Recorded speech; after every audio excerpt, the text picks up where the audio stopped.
জয়গুরু।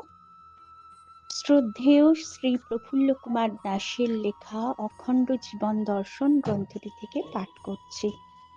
বিষয় চরম বিবর্তনের পথ।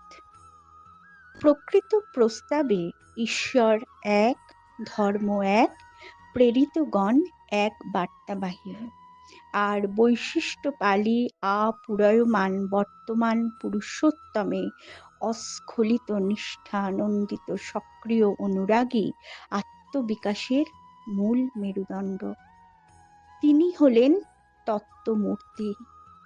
তাঁকে বাদ দিয়ে আমরা চরম তত্ত্বে পৌঁছাতে পারি না। তাঁকে না ধরলে ঈশ্বর বা বিগত কোনো অবতার পুরুষকে আমরা সম্যক উপলব্ধি করতে পারি না।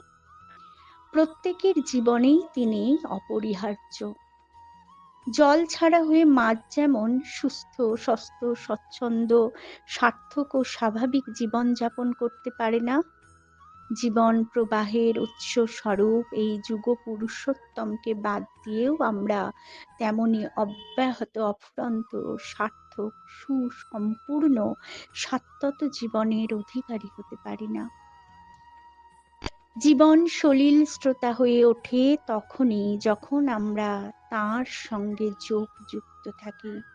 এই যোগ হারা হলেই ক্রমে ক্রমে আমরা বিশুষ্ক, বিশীর্ণ ও দুর্বল হয়ে পড়ি।